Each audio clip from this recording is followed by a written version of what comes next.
يلا بينا بقى نسموا الله كده، قولوا بسم الله ما شاء الله على تشكيلة الفراخ الحلوة ديت اللي هي بيضة وحمرة اللي هي الصاصو والبلد الفلاحي. بس انا عايزة نثبت لكم حاجة، عشان في ناس بتجيب فراخ من بره وبتقول لي دي فلاحي. هي جابت فلاحي منين؟ يعني بتروح محل وتقول انا جبت فرخة بلدي فلاحي بس مليانة وكبيرة ما شاء الله عليها، الفرخة 2 كيلو تمام.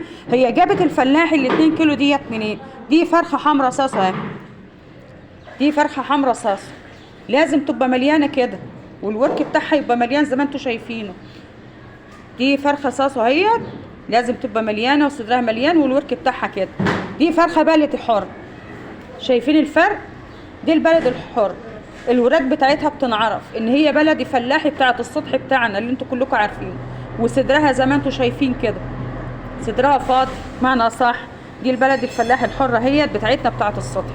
اللي بتقول لي انا بنجيب فراخ بلدي والفرخه ما شاء الله وركها قد كده البلدي وفلاحي، هو بتاع المحل هيجيب بلدي فلاحي منين؟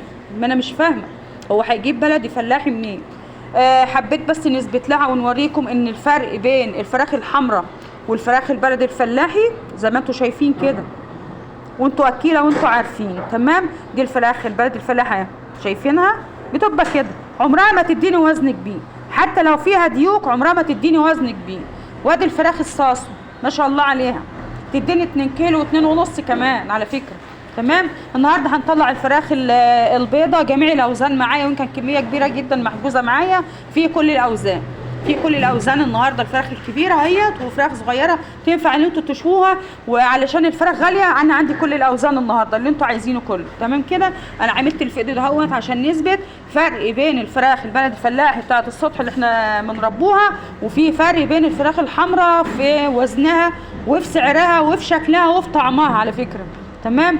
الفيديو دهوت ما شاء الله عليه حبيت نثبت لكم ونوريكم الحاجه ديت بيت يا جماعه ما شاء الله عليها، نقولوا الف هنا مقدما. دي حاجه وعينه من اللي احنا بنطلعوه كل يوم، وحبيت ان انا نوريكم الحاجه دي على الطبيعه.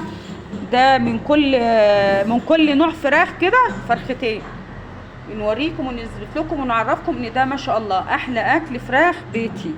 الف هنا للناس اللي رايحين لهم النهارده ان شاء الله.